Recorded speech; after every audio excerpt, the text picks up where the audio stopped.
Hello everyone, स्वागत है आप सभी का एक और नई वीडियो के अंदर। और मैं आ चुका हूँ आप लोगों के लिए नारुतो एपिसोड 31 से लेकर 55 तक का एक्सप्लेनेशन लेकर। तो वीडियो शुरू करने से पहले मेरी आप लोगों से एक ही रिक्वेस्ट है कि अगर आपने इस चैनल को सब्सक्राइब नहीं किया तो इसे सब्सक्राइब कर लें, ताकि मुझे वीडियो बनाने की मोटिवेशन मिलती रहे और मैं आप लोगों के लिए इसी टाइप का क्वालिटी कंटेंट लाता रहूँ। रॉक ली इतने सारे निंजास का सामना करते हुए थक चुका था। शिकमारू और इनो उसे छुप कर देख रहे थे। साकुरा को एक निंजा बालों से पकड़ लेता है और साकुरा यहाँ सोच रही थी कि वो हार नहीं मानेगी और अपनी पूरी हिम्मत दिखाते वो अपने बाल काट लेती है और उस निंजा पर धावा बोल लेती है। इनो उसकी हिम्मत देखकर काफी ज्यादा हैरान थी और वो सोचने लग जाती है कि क्या ये वही साकुरा है जिसे हम जानते हैं। और आखिर में वो पूरी स्क्वाड उसकी हेल्प करने के लिए आ जाती है। चोजी को यहाँ पर एक निंजा मोटा के देता है और इतना सुनकर उसे काफी ज्यादा गुस्सा आ जाता है। चोजी और शिकमारू मिलकर उन सारे निंजास का सामना करने लग जाते हैं, लेकिन फिर भी ये सब कुछ उन्हें हराने के लिए काफी नहीं था। दूसरी तरफ सास्के के अंदर से एक अजीब सा चाकरा निकलने लगता है और अब उसे यहाँ पर अपना फ्लैशबैक दिखने लगता है, जहाँ पर इताची ने उसके पेरेंट्स को मार दिया था। और जैसे सास्के उठता तो उसकी बॉडी पर वो कर्ज मार्क पूरी तरह से फैल चुका था। सास्के अब लड़ाई करने लग जाता है और बड़ी ही बेरहमी के साथ वो एक निंजा का हाथ तोड़ देता है। साकुरा उसका ये रूप देखकर काफी ज्यादा डर जाती है और उसे पीछे से आकर गले लगा लेती है, जिस वजह से कर्जमा की रेज खत्म हो जाती है। वो सारे निंजा वहाँ से भाग चुके थे क्योंकि सास्के ने उन सभी को भगा दिया था और कीबा की टीम यहाँ पर छुपकर बाकी के निंजास को लड़ाई करते देखने लगती है। कुछ निंजा गारा की टीम को छेड़ देते हैं और गारा अपनी सैंड के सहारे बचा हुआ रहता है और एक एक कर उन सारे निंजास को खत्म कर देता है, वो भी बड़ी ही बेरहमी के साथ। और गारा उस टीम के स्क्रोल्स लेकर टावर के अंदर पहुंच जाता है और अपने नाम एक रिकॉर्ड कर लेता है क्योंकि उसने सबसे जल्दी इस चीज को कंप्लीट कर लिया है। सास्के और साकुरा सोच रहे थे कि स्क्रोल्स कैसे लेकर आना है, लेकिन नारुतो का पूरा ध्यान खाने पर था। नारुतो यहाँ स्क्रोल के अंदर से पढ़ने वाला था, लेकिन तभी कबूटो वहाँ पर आकर उसे ऐसा करने से रोक लेता है। अब कबूटो भी इन लोगों की मदद करने लगता है और ये सभी लोग उसी टावर के नजदीक जाने लगते हैं, लेकिन ये लोग फिर से उसी जगह पर आ जाते हैं और फिर इन्हें पता चलता है कि ये किसी तरह के गेंजुत्सु के अंदर फंस चुके हैं और कुछ निंजास बाहर आकर इन पर हमला करने लगते हैं। वो निंजास यहाँ पर काफी ज्यादा थे और उन्हें मारने पर भी कोई असर नहीं हो रहा था क्योंकि वो किसी टाइप का स्पेशल जुत्सु था। नारुतो उन सभी पर अपना शैडो क्लोन जुत्सु यूज कर लेता है, लेकिन वो सब नहीं हारते क्योंकि सारे असली निंजास झाड़ियों के पीछे छुपे हुए थे। उन सभी निंजास को लगने लगता है कि इन सभी का चक्रा खत्म हो गया है, लेकिन तभी बाकी के लोग उनके पीछे से निकल जाते हैं और उन सभी को हरा देते हैं। नारुतो यहाँ पर उन सभी के स्क्रोल ले लेता है। इसके बाद ये सभी लोग उस टावर के अंदर पहुंच जाते हैं और यहाँ पर हमें पता चलता है कि कबूटो ओरोचिमारू का आदमी है और उसने उसे यहाँ पर इसलिए भेजा ताकि वो सास्के पर नजर रख सके। ओरोचिमारू को यहाँ पर सास्के की बॉडी चाहिए थी और अंत में हम देखते हैं कि ये सभी लोग अपने स्क्रोल्स खोलने लग जाते हैं। स्क्रोल्स को खोलने पर उनके अंदर से हीरो को समोवन हो जाता है और वो इन्हें बताता है कि इन लोगों ने चूनिन एग्जाम्स का पार्ट 2 पास कर लिया है। हानको थर्ड होकागे को बता देती है कि ओरोचिमारू लौट चुका है। थर्ड होकागे अब चूनिन एग्जाम्स के पार्ट 3 की तैयारी कर रहे थे, जिसे ज्वाइन करने काजेकागे भी आने वाले थे। यहाँ पर इन सभी लोगों को अपने ओपोनेंट को हराना था। कबूटो उस जगह को छोड़कर चला जाता है क्योंकि वो ओरोचिमारू के लिए इन्फॉर्मेशन इकट्ठी कर रहा था और सास्के को यहाँ पर अपना ओपोनेंट मिल चुका था। साकुरा उसे लड़ने से मना करती है क्योंकि उसके ऊपर कर्ज मार्क था। काकाशी सास्के को वार्न कर देता है कि उसे अपनी शेयरिंग गन नहीं यूज करनी चाहिए और यहाँ पर सास्के अपने ओपोनेंट से भिड़ने को तैयार था, जो कि उसका चक्रा एब्जॉर्ब करने लगता है। ओरोचिमारू यहाँ सास्के का मैच देखने लगता है। सास्के अपनी पावर कंट्रोल करने की पूरी कोशिश कर रहा था, लेकिन कर्ज मार्क उस पर हावी होने लग जाता है, लेकिन फिर भी वो उसे कंट्रोल करते हुए अपने ओपोनेंट को हरा देता है। इस सब के बाद काकाशी उसे एक जगह पर लेकर जाता है और दूसरी तरफ यहाँ पर शीनो का एक मैच शुरू हो चुका था। काकाशी सास्के को यहाँ पर अपनी हिम्मत जुटाने को कहता है और उसके कर्ज मार्क को सील कर देता है और तभी वहाँ पर ओरोचिमारू आ जाता है, जो कि कहता है कि उसे सास्के की बॉडी चाहिए और वो काकाशी की शेरिन गन की भी तारीफ करता है। काकाशी लाइटनिंग ब्लेड लेकर तैयार था, लेकिन ओरोचिमारू कहता है कि सास्के उसके पास खुद चलकर आएगा, वो भी ताकत की तलाश में। और दूसरी तरफ शिनो उस दूसरे निंजा को हरा देता है। साकुरा और इनो का मैच यहाँ पर शुरू हो चुका था, जिसमें ये दोनों अपने पुराने दोस्ती के दिनों को याद करने लगती है और इन दोनों की लड़ाई की वजह सास्के था क्योंकि ये दोनों ही उसे पसंद किया करती थी। ये दोनों अपनी जंग शुरू कर देती है। इनो अपना माइंड ट्रांसफर जुत्सु यूज करती है, लेकिन साकुरा उसे तोड़कर बाहर आ जाती है और इस मैच का रिजल्ट एक ड्रॉ निकलता है और मैच के अंत में ये दोनों एक दूसरे के लिए खुश थी।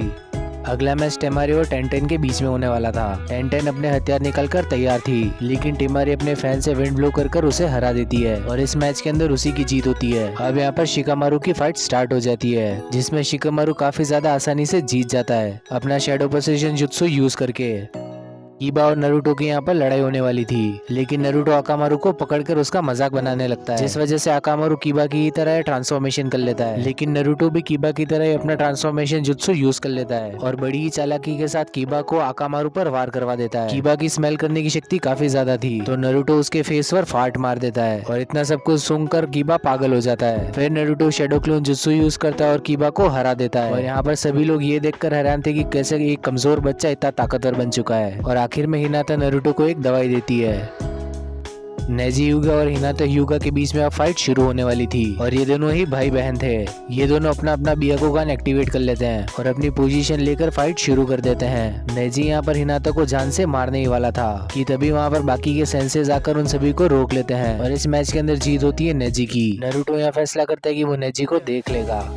अब नारुतो सीरीज की बेस्ट फाइट शुरू होने वाली थी और ये फाइट थी रॉक ली और गारा के बीच। रॉक ली गारा पर वार करने लगता है, लेकिन गारा की सैंड उससे बचा रही थी। रॉक ली यहाँ पर जितने भी वार करता है उसमें से एक भी गारा को नहीं लगता और माइट गाय रॉक ली को अपने वेट उतारने का इशारा कर देता है। रॉक ली ऊपर चढ़कर अपना वेट उतार देता है जो कि उसने पैरों में पहना था और वेट जमीन पर गिरते होता है वहाँ पर काफी ज्यादा बड़ा धमाका। और ये सब कुछ देखकर वहाँ पर सभी लोग हैरान रह जाते हैं। अब गारा के पास यहाँ पर स्पीड आ चुकी थी और गारा की सैंड भी उसे नहीं बचा पा रही थी। रॉक ली अब गारा को जोर का मुक्का मार देता है और ये देखकर सभी लोग हैरान रह जाते हैं। गारा के मुंह से रेत नीचे उतरने लगी थी क्योंकि गारा पूरा सैंड का बना हुआ है। रॉक ली अब अपना प्राइमरी लोटस इस्तेमाल करता है, लेकिन इस सब से भी गारा को कुछ फर्क नहीं पड़ता। गारा अब अपनी सैंड से रॉक ली पर हमला करने लग जाता है और रॉक ली अपने ट्रेनिंग के दिनों को याद करने लगता है कि कैसे गाय सेंसे ने उसकी मदद करी। माइट गाय काकाशी को बताता है कि 8 इनर गेट में से रॉक ली 5 ओपन कर सकता है और यहाँ पर रॉक ली अपना 5th इनर गेट खोल देता है, जिस वजह से वो अब 10 गुना ज्यादा स्ट्रॉन्ग हो चुका था। ली ने अपना 5th गेट खोल दिया था और वो गारा को जोर से लात मार देता है। ली की स्पीड इतनी ज्यादा तेज हो चुकी थी कि उसे काकाशी और माइट गाय के अलावा कोई नहीं देख पा रहा था। वो गारा को मारते हुए उसकी बॉडी को हवा में ही रख रहा था, लेकिन इतनी ताकत यूज करने के बाद उसका शरीर भी थक चुका था। वो गारा को जोर से जमीन पर फेंक देता है, लेकिन इसके बावजूद भी गारा जिंदा था और वो ली पर अपने सैंड से वार कर देता है। ली यहाँ पर काफी ज्यादा थक चुका था और गारा के उस वार की वजह से उसकी हड्डियां टूट जाती है, लेकिन गारा उसे पूरी तरह से मारना चाहता था। लेकिन तभी बीच में माइट गाय आ जाता है। रॉक ली यहाँ गारा से भिड़ने को फिर से तैयार था, लेकिन माइट गाय को पता चलता है कि ली तो होश में नहीं है। उसकी मसल मेमोरी ने उसकी बॉडी को फिर से खड़ा कर दिया और ये सब कुछ देखकर माइट गाय यहाँ पर रोने लग जाता है। गारा ये मैच जीत चुका था और वहाँ से चला जाता है और तभी एक मेडिकल निंजा आकर माइट गाय को बताता है कि ली की हड्डियों का चूरा बन चुका है और वो आज के बाद कभी भी निंजा नहीं बन पाएगा। काकाशी यहाँ पर नारुतो को संभालने लग जाता है और आखिर में चोजी और एक निंजा की फाइट शुरू हो जाती है। चोजी यहाँ पर अपना मैच हार चुका था। ओरोचिमारू काबुटो से कहता है उसे सासुके की बॉडी चाहिए और उसे नारुतो को उससे दूर कर देना चाहिए। दूसरी तरफ होकागे बताते कि चूनिन लेवल के नेक्स्ट लेवल का एग्जाम 1 महीने बाद होगा। काबुटो यहाँ पर सासुके को मारने आया था, लेकिन काकाशी उसे ऐसा करने से रोक देता है और काबुटो को भगा देता है। यहाँ पर इन सभी लोगों को अपनी लिस्ट पता चल जाती है कि कौन किससे लड़ने वाला है 1 महीने बाद। नारुतो काकाशी के पास जाता है हॉस्पिटल में ताकि काकाशी उसे ट्रेन कर सके, लेकिन काकाशी उसे मना कर देता है और कहता है कि उसके पास कुछ काम है और कोनोहामारू का सेंसे उसे दे देते हैं। और ये जानकर नारुतो काफी ज्यादा गुस्सा था। नारुतो इबिजू सेंसे को पाकर बिल्कुल भी खुश नहीं था। नारुतो शैडो क्लोन्स बनाकर उससे भागने लगता है, लेकिन इबिजू उसे फिर से पकड़ लेता है और वो नारुतो को बताता है कि उसका चक्रा कंट्रोल काफी ज्यादा खराब है, क्योंकि किसी भी निंजुत्सु को परफॉर्म करते समय वो काफी ज्यादा चक्रा वेस्ट कर देता है और अब वो उसे चक्रा कंट्रोल करने के लिए पानी पर चलवाने लगता है। लेकिन नारुतो पानी पर खड़ा रहने की बजाय पानी के अंदर गिर जाता है, क्योंकि वो पानी काफी ज्यादा गर्म था। इबिजू देखते है कि एक आदमी औरतों को जाग कर देखने की कोशिश कर रहा है और वो उस आदमी को रोकने के लिए जाता है, लेकिन वो आदमी अपना फ्रॉग समाउन कर देता है और इबिजू को मारकर बेहोश कर देता है। नारुतो उस आदमी से काफी ज्यादा इम्प्रेस हो चुका था और वो सोचने लग जाता है कि ये तो इबिजू से भी ज्यादा ताकतवर है, तो मुझे इसी आदमी से ट्रेनिंग लेनी चाहिए। और आखिर में वो ये भी सोचता है कि ये बुड्ढा काफी ज्यादा ठरकी है और ये आदमी नारुतो के लिए अब कितना ज्यादा जरूरी होने वाला है ये तो हम जानते ही हैं। आखिर ये हमारे ठरकी जिराया सेंसे जो ठहरे है। नारुतो इबिनो पर 1000 ईयर्स ऑफ डेथ मार देता है और जिराय से कहता है कि उसे ट्रेन करे, लेकिन जिराय उसे ट्रेन करने को तैयार नहीं था। फिर नारुतो उससे पूछता है कि आखिर वो काम क्या करता है, तो वो आदमी बताता है कि वो एक राइटर है और उसने वही किताब लिखी है जो कि काकाशी आता के पढ़ता रहता है। नारुतो उस आदमी से ट्रेनिंग लेना चाहता था, लेकिन वो आदमी वहाँ से भाग जाता है। नारुतो काफी मशक्कत के बाद उसे पकड़ लेता है और वो आदमी बताता है कि उसे एक लड़की की तलाश है, तो नारुतो अपना सेक्सी जुत्सु परफॉर्म कर देता है और ये देखकर वो ठरकी आदमी काफी ज्यादा बौखला जाता है और अब वो नारुतो को ट्रेनिंग देने के लिए राजी हो चुका था। वो नारुतो को कुछ ही देर में पानी के के ऊपर चलना सिखा देता है और अब वो उसका सील मार्क देखने लगता है और उसे पता चल चुका था कि ओरोचिमारू ने इसके साथ छेड़छाड़ की है, इसीलिए वो उसके सील मार्क को और भी ज्यादा परफेक्ट कर देता है और आखिर में नारुतो और उसका बॉन्ड काफी ज्यादा अच्छा हो चुका था। लास्ट में एबिसु उसके पास जाता है और बताता है कि आप अगर नारुतो को ट्रेनिंग देना चाहते हैं तो आप उसे दे सकते हैं और मास्टर जिराया ऐसा करने के लिए तैयार थे। गारा यहाँ पर एक निंजा को मार देता है। कबूटो और उसके साथी की बात एक हिडन लीफ वाले निंजा ने सुन ली थी, जिस वजह से वो दोनों मिलकर उसका कत्ल कर देते हैं। दूसरी तरफ मास्टर जिराया नारुतो को ट्रेनिंग दे रहे होते हैं। वो नारुतो को बताते कि उसकी बॉडी के अंदर 2 टाइप के चक्रास है और जैसे उसकी बॉडी के अंदर से रेड कलर का चक्रा निकले वो काफी ज्यादा स्ट्रॉन्ग हो जाएगा। नारुतो अब शेडो क्लोन्स बनाकर प्रैक्टिस करने लगता है ताकि उसका नॉर्मल चक्रा ड्रेन हो सके और आखिर में उसका चक्रा ड्रेन हो जाता है। अब जिराया उसे समोन जित्सु सिखाने को तैयार था। नारुतो जिराया के स्क्रोल पर साइन कर देता है और जैसे ही वो समोन टेक्निक को यूज करता है उसके अंदर से निकल जाता है एक टेडपोल। मास्टर जिराया ये सब देखकर काफी ज्यादा निराश था और वो अपना टेलीस्कोप लेकर औरतों को ताड़ने लग जाता है। दूसरी तरफ साकुरा और इनो हॉस्पिटल जाती है क्योंकि उन्हें रॉकली से मिलना था। रॉकली इस सब के बावजूद भी ट्रेनिंग कर रहा था, लेकिन उसका शरीर उसका साथ नहीं देता, इसीलिए सारे डॉक्टर्स उसे मिलकर वापस अंदर लेकर चले जाते हैं।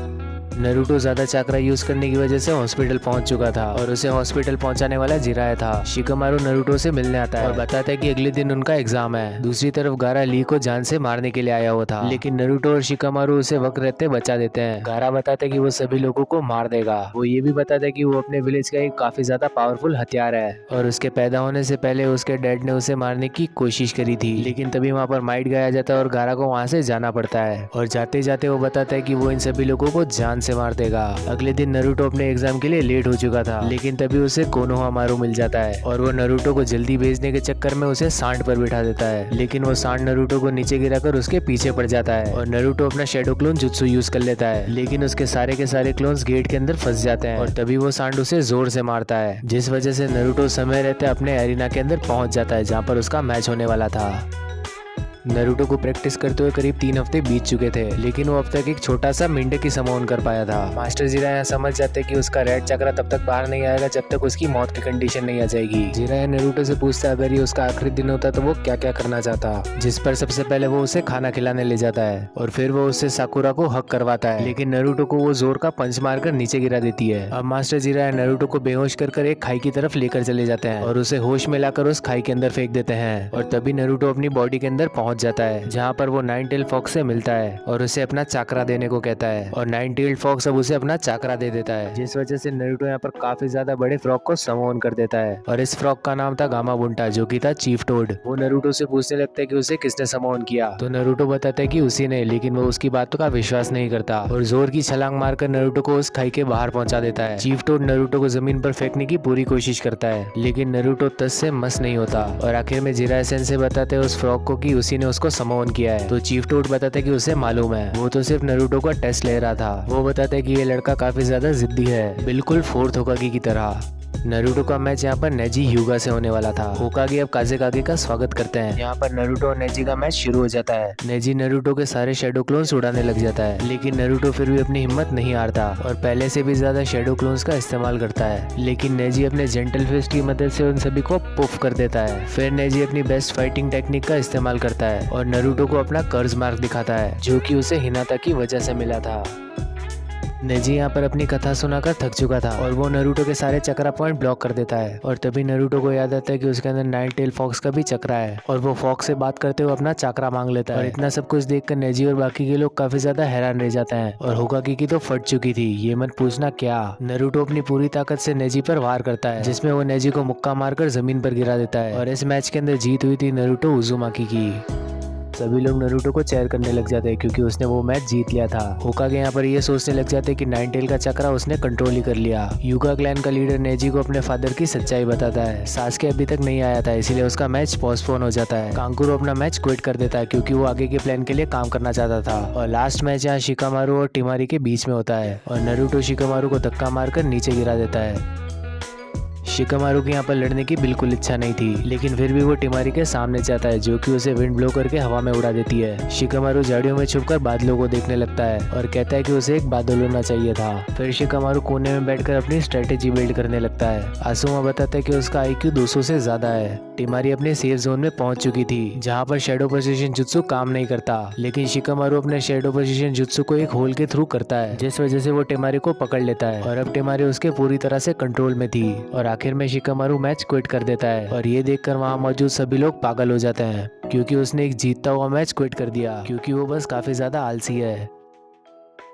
नारुतो शिकामारू से काफी ज्यादा गुस्सा था क्योंकि उसने अपना मैच क्विट कर दिया था। सास्के अब एलिमिनेट होने वाला था, लेकिन सही समय रहते वो वहां पर पहुंच जाता है और सास्के और काकाशी को देखकर नारुतो और बाकी के लोग काफी ज्यादा खुश थे। गारा अपने मैच के लिए नीचे आने लगता है, लेकिन तभी वो दो लोगों को दबोचकर वहीं पर मार देता है। नारुतो और शिकामारू यहाँ सोचने लग जाते कि गारा काफी ज्यादा कमीना है और उन्हें उसका और सास्के का मैच रुकवा देना चाहिए। कीबा और अकामारू पर एक आनबू का आदमी अटैक कर देता है क्योंकि अकामारू को उस पर शक हो चुका था। यहाँ पर सास्के और गारा का मैच शुरू हो जाता है जहाँ पर सास्के बिल्कुल रॉकली की तरह उससे लड़ाई कर रहा था क्योंकि काकाशी ने उसकी टेक्निक निखार दी है। आखिर में गारा अपनी बॉडी के आसपास एक सैंड बॉल बना लेता है और सास्के के हमलों का उस पर कोई असर नहीं होता।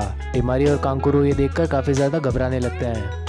गारा ने अपने आसपास एक शेल बना लिया था। कोनोहा के बाद साउंड निंजा और डेजर्ट निंजा ने एक ग्रुप बना लिया था। सास्के पहली बार अपना चिदोरी यूज करता है। काकाशी माइट गाय को बताता है कि उसी ने सास्के को ये सिखाया है। सास्के गारा के शेल पर जोर से वार करता है। गारा का शेल पहली बार टूट जाता है और गारा के पेट से खून निकलने लगता है और इस सबसे पहले गारा ने अपना खून नहीं देखा था और जैसे ही सास्के अपना हाथ बाहर निकालता तो उसके अंदर से एक मॉन्स्टर का हाथ बाहर निकलता है। टिमारी और कांकुरो समझ चुके थे कि ये चीज क्या है। जिस आनबू मेंबर ने अकामारू को नॉकआउट करा था वो आनबू मेंबर यहाँ पर गेंजुत्सु स्पेल कर देता है, जिस वजह से वहाँ मौजूद सभी लोग सो जाते हैं सिवाय माइट गाय, काकाशी और साकुरा के अलावा, क्योंकि ये तीनों उस गेंजुत्सु को तोड़ देते हैं। दूसरी तरफ कागेकागे होकागे पर हमला कर देता है और उसे उठाकर स्टेडियम की छत पर लेकर चला जाता है। बाकी के साउंड निंजास आकर उनके आसपास एक बैरियर बना देते हैं जिसके अंदर किसी ने घुसने की हिम्मत करी तो वो जल जाएगा। सास्के और गारा का मैच यहाँ पर खत्म हो जाता है। गारा का सेंसे उसे यहाँ से भाग जाने को कहता है क्योंकि वो कोना पर तभी हमला कर सकता है जब उसका चाकरा ज्यादा हो। हिडन लीफ का एग्जामिनर सास्के से कहता है कि उसकी ट्रेनिंग अब काम आएगी क्योंकि उसे अब बाकी के लोगों को बचाना होगा। काकाशी और माइट गाय बाकी के लोगों से भिड़ने लगते हैं। हिडन लीफ के बाद साउंड निंजास ने एक सांप को समोन कर दिया था और लीफ के काफी सारे निंजास यहाँ पर मरने लगते हैं। काजेकागे यहाँ पर होकागे को सारुतो भी सेंसे कहता है और थर्ड होकागे यहाँ समझ चुके थे कि वो ओरोचिमारू है। वो बताते कि उन्हें अब रिटायर हो जाना चाहिए और उनका ये विलेज अब खत्म होने वाला है। काकाशी यहाँ सारे दुश्मनों को पेल रहा था और साकुरा से कहता है कि नारुतो को नींद से उठा दे, उसका गेंजुत्सु तोड़ के, और उसे बता दे कि एक हाई रैंक मिशन है जो कि उसे हमेशा से चाहिए था क्योंकि पूरा विलेज अब खतरे में है।